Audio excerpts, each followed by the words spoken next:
দুদিন আগে আমি একটি আলোচনা করেছিলাম এবং সংখ্যা প্রকাশ করেছিলাম সম্ভবত ভয়ঙ্কর কিছু ঘটতে যাচ্ছে মধ্যপ্রাচ্যে। সম্ভবত যুক্তরাষ্ট্র আরেকটি দীর্ঘমেয়াদী যুদ্ধে জড়াতে যাচ্ছে ইসরায়েলের হয়ে ইরানের সাথে। আমি যখন আলোচনা করছি অর্থাৎ ইরান ইসরায়েল যুদ্ধের উন্মাদনার ৬ষ্ঠ দিনের মাথায় এসে এতটুকু অন্তত প্রেডিক্ট করা যাচ্ছে, যদিও the most unpredictable man Donald Trump ক্ষমতায় যুক্তরাষ্ট্রের, কিন্তু এতটুকু প্রেডিক্ট করা যাচ্ছে সম্ভবত ইরানের সাথে যুদ্ধে জড়াবে না যুক্তরাষ্ট্র। You don't know that I'm going to even do it. You don't know. I may do it. I may not do it. I mean, nobody knows what I'm going to do. I can tell you this, that Iran's got a lot of trouble. এখন Israel একা কতখানি এই যুদ্ধ চালিয়ে নিয়ে যাবে ইরানের সাথে সেটি এখনই বলা যাচ্ছে না, কিন্তু অল আউট ওয়ার অর্থাৎ ইরানের রেজিম পরিবর্তন করা এবং ইরানকে ধ্বংসাবশেষ স্তূপে পরিণত করার জন্য যুক্তরাষ্ট্রকে তাদের লাগবে। কিন্তু সেই যুক্তরাষ্ট্র সম্ভবত ডোনাল্ড ট্রাম্প পিছুটান দিয়েছে, যদিও আমি যখন আলোচনা করছি এই মুহূর্তের ৪৬ মিনিট আগের খবর হলো সিচুয়েশন রুমে অর্থাৎ আমেরিকান আর্মির কমান্ডার হিসেবে সিচুয়েশন রুমে বৈঠক করছেন ডোনাল্ড ট্রাম্প।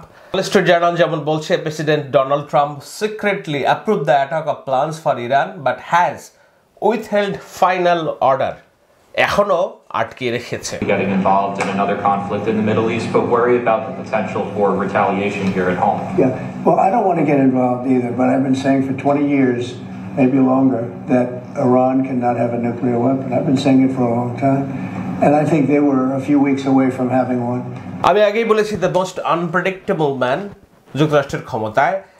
যুক্তরাষ্ট্রের গণমাধ্যম তাকে বলতেছে ডিসাইডার, এবং সেটা ব্যঙ্গ করেই বলছে। আমরা অনেক সময় যুক্তরাষ্ট্র বলতেই বুঝি অল আউট যুদ্ধ উন্মাদনার পক্ষপাতী, অল আউট ধ্বংস মধ্যপ্রাচ্যে তছনছ করে দেওয়ার পক্ষপাতী। না, যুক্তরাষ্ট্রের গণমাধ্যম সাধারণ মানুষ এবং এমনকি বিবেকবান রাজনীতিবিদ যারা শুধু ডেমোক্রেট দলেই আছে এমন না, রিপাবলিকান দলেও আছে, social media influencer, TV host যারা যুক্তরাষ্ট্রের পাবলিক ওপিনিয়নকে শেপ করে, তাদের সবচেয়ে বড় অংশটাই এই যুদ্ধবিরোধী। সবচেয়ে বড় যুদ্ধবিরোধী হচ্ছে রিপাবলিকান দলের কর্মী সমর্থকরা, কেননা তারা চায় না যুক্তরাষ্ট্র আরও একটা দীর্ঘমেয়াদী মধ্যপ্রাচ্যের যুদ্ধে জড়াক।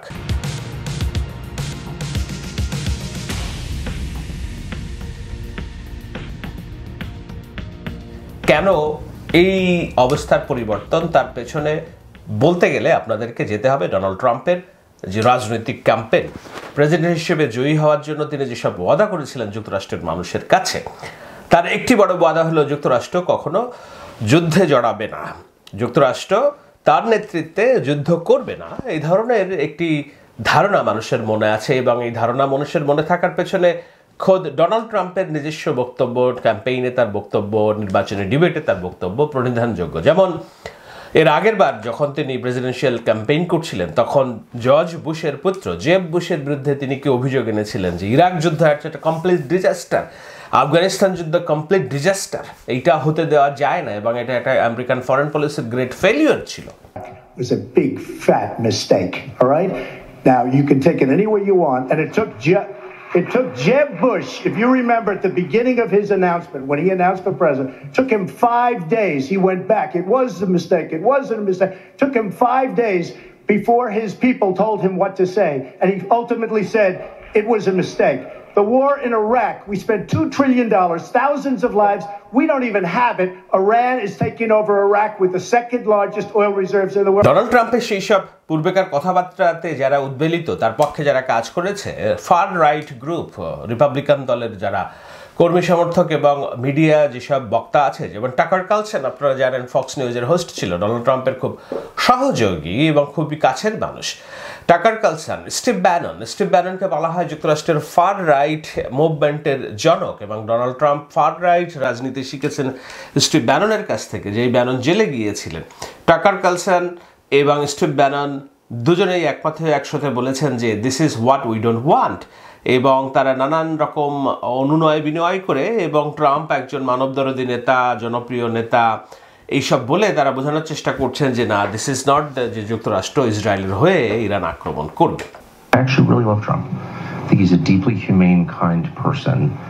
And I am saying this because I'm really afraid that my country's going to be further weakened by this. It's also going to end, I believe, Trump's presidency and effectively end it. I knew Bush. I knew George W. Bush. We had, family connections to Bush. I knew Bush.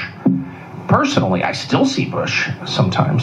And, of course, he hates me, and he does because I criticized him on Iraq. And that war is the sum total from a historical perspective of his administration.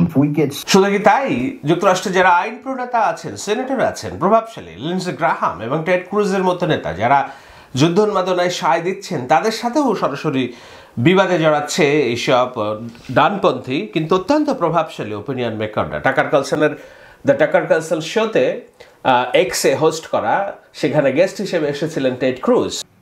I don't know the population at all. No, I don't know the population. You don't know the population of the country you seek to topple? How many people living around? 92 million. Okay. Yeah, how could you not know that? I don't sit around memorizing population tables. Well, it's kind of relevant because you're calling for the overthrow of the government. সেই Ted ক্রুজের কাছে প্রশ্ন জর্জরিত হয়েছেন Ted Cruz, টাকার কালসনের কাছে Ted Cruz, এবং দেখা যাচ্ছে যে টাকার কালসন বলছেন আপনারা জানেন আপনারা কোন দেশে ইনভেট করতে যাচ্ছেন, রিজিম চেঞ্জ করতে যাচ্ছেন। সে বলছে ইরান। আপনারা জানেন ইরানের জনসংখ্যা কত? সে জানেন ইরানের জনসংখ্যা কত। টেড ক্রুজ বলছে কেন এটা জানতে হবে কত জনসংখ্যা? টাকার কালসন তখন বলছেন বিকজ এই জনসংখ্যাটা বৃহৎ একটি জনসংখ্যা এবং এটি পারস্যের সবচেয়ে রিচ কালচারাল একটি স্টেট। আপনি সেই স্টেটকে ডিস্টেবিলাইজ করতে যাচ্ছেন যার পরিণতি আপনাদের জানা নেই। Why is it relevant whether it's 90 million or 80 million or 100 million? Why is that relevant? Because if you don't know anything about the country... I didn't say I don't know anything about what's the ethnic mix of Iran? They are Persians and predominantly Shia. Okay, this is cute. It's not even, you don't know anything about Iran. So okay, I am not the Tucker Carlson expert on Iran. You're a senator who's calling for the overthrow of the government. You're the one who don't know anything about the country. Steve Bannon যেমনটি বলছিলেন যে এর ফলে কি হবে, যুক্তরাষ্ট্র থেকে যেসব অবৈধ জনবসতি এলিয়েনদেরকে আইএস ডিপোর্ট করছে, যেটা ট্রাম্প প্রশাসন একটা সাফল্য হিসেবে দেখাচ্ছে, সেই সাফল্য ম্লান হয়ে যাবে। কেননা এরপরে এরকম একটি যুদ্ধ বাঁধলে অগণিত মানুষ ডিসপ্লেসড হবে এবং তাদেরকে যুক্তরাষ্ট্রের ভূখণ্ডে নানান ফাঁক-ফোকর দিয়ে তারা ঢুকবে। Sucked into this war, which inexorably looks like it's going to happen on the combat side. It's going to not just blow up the coalition, it's also going to thwart what we're doing with the most important thing, which is the deportation of the illegal alien invaders that are here.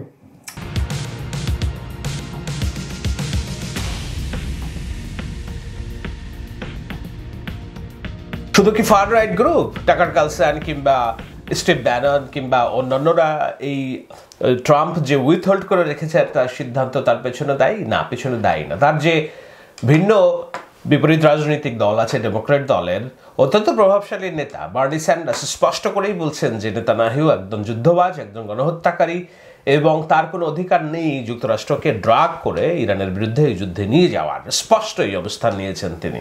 And the main point that I want to make today is that it is absolutely imperative that the United States not be dragged into this war. ওদিকে Iran কি করছে? Iran তার পররাষ্ট্র মুখপাত্রকে দিয়ে আল জাজিরাতে সেই বক্তব্য আমরা যেটা দেখলাম, সেখানে বলার চেষ্টা করছেন যে তারা এই যুদ্ধটা যে ইরানের বিরুদ্ধে যুক্তরাষ্ট্রের না, বরঞ্চ ইরানের বিরুদ্ধে ইসরায়েলের, এবং ইসরায়েল যদি এই যুদ্ধ বাধাতে যুক্তরাষ্ট্রকে ড্রাগ করতে সমর্থ হয় তাহলে তুরস্ক, সৌদি আরব এবং অন্যরা কেউই পরবর্তীতে ভবিষ্যতে যে রক্ষা পাবে না সেটি বোঝানোর চেষ্টা করছে। এবং মধ্যপ্রাচ্যের রাজনীতিতে অনেক লুপহোলস আছে, ইরান সৌদি আরব প্রক্সি যুদ্ধ আছে আমরা জানি, শিয়া রাষ্ট্র ইরানের পক্ষে নেই, সুন্নি রাষ্ট্র অনেকগুলো, কিন্তু রাষ্ট্রের অস্তিত্ব প্রশ্নে, রেজিমের প্রশ্নে যখন ইসরায়েলের মতো একটি রাষ্ট্র যুক্তরাষ্ট্রকে টেনে এনে ইরানকে সাহায্য করার চেষ্টা করছে, যদি আজকে তারা সফল হয় ইরানে, কালকে অন্য জায়গায় হবে, সেটাই বোঝানোর চেষ্টা করছে ইসরায়েলের পররাষ্ট্র মন্ত্রণালয় এবং মুখপাত্র।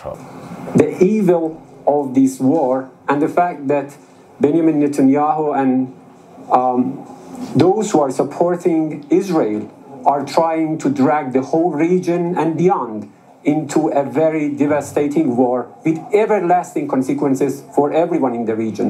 আমি কেন বলছি যে আরো এই যুদ্ধটা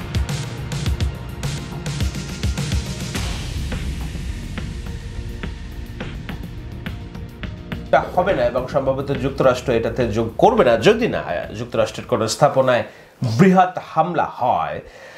কারণ হলো যে যুক্তরাষ্ট্র যখন এর আগে ইরাকের বিরুদ্ধে যুদ্ধ ঘোষণা করে জর্জ বুশের নেতৃত্বে, তখন ন্যাটো এবং পশ্চিমা দেশগুলো একসাথে ছিল, বলা হতো ইঙ্গো মার্কিন হামলা। আজকে এত বছর পরে এসে, প্রায় 30 বছর পরে এসে, ঠিক যুক্তরাষ্ট্রের নেতৃত্বে কি ন্যাটো এতটাই শক্তিশালী কিংবা ঐক্যবদ্ধ অবস্থানে আছে যে তারা সংঘবদ্ধভাবে ইরানের বিরুদ্ধে হামলা চালাবে? ব্রিটেন কি যুদ্ধে যোগ দিবে কিনা? ব্রিটেনের জনগোষ্ঠীকে ব্রিটেনের সরকার বুঝাতে পারবে কিনা যে কেন এই যুদ্ধের যৌক্তিকতা? জার্মানি কি যোগ দিবে কিনা এই যুদ্ধে? জার্মানির জনগোষ্ঠীকে জার্মান সরকার বুঝাতে পারবে কিনা যে কেন এই যুদ্ধের যৌক্তিকতা? আমার মনে হয় পারবে না।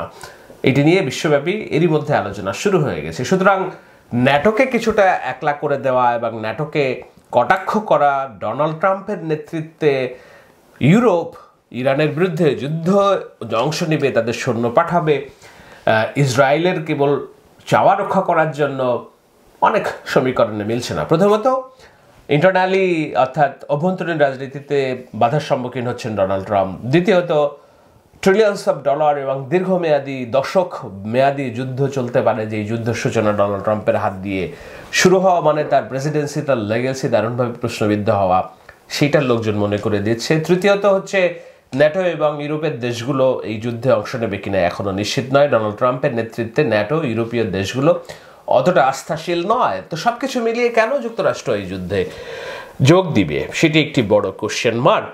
এই কোশ্চেন মার্ক নিয়েই আলোচনাটা করছি। কেন করছি? এবং এটা এখন পরিষ্কার যে নেতানিয়াহু 1995 সাল থেকে বলছেন যে ইরানের কাছে পারমাণবিক বোমা আছে, উইকস অ্যাওয়ে অর্থাৎ কয়েক সপ্তাহের মধ্যেই, weeks away from having the fissile material for an entire arsenal of nuclear bombs. They're very close. They're 6 months away from being about 90% of having the enriched uranium for an atom bomb. Iran is gearing up to produce 25 bombs, atomic bombs a year, 250 bombs in a decade. Ladies and gentlemen, time is running out. এই পারমাণবিক বোমা তারা করতে পারে। সে 1995 থেকে আজকে 2025 সাল, 30 বছর ধরে বলছে ইসরায়েলের লক্ষ্য একটাই, সেটা হলো ইসরায়েলকে দেখতে না পারা রাষ্ট্র মধ্যপ্রাচ্যের ইরানকে নিশ্চিহ্ন করে দেওয়া, রেজিম পরিবর্তন করা। এবং সেই বুদ্ধি, সেই কথাবার্তা ডোনাল্ড ট্রাম্পের মুখ থেকে রিপিটেশন হচ্ছে। কিন্তু আমরা একটা যুদ্ধ উন্মোধনের মধ্যে দাঁড়িয়ে থেকেও সেফলি বলার চেষ্টা করছি, বলছিও। এর আগে আমি যুদ্ধ প্রসঙ্গে যতগুলো প্রেডিকশন করেছি হয়তো বা কোনো না কোনোভাবে সেটির ফলাফল মিলে গিয়েছে। যেমন আমি বলেছি ভারত পাকিস্তান যুদ্ধ হবে না, এটা কাতুকুতু খেলা, হয়নি। এর আগ দিয়ে আরও অনেক বিষয় আন্তর্জাতিক রাজনীতির টেনশনের জায়গাগুলো অ্যাড্রেস করার চেষ্টা করেছি আমার বিশ্লেষণের দিক থেকে এবং অন্যান্য গণমাধ্যমের যেসব তথ্যপাত্র নিয়ে।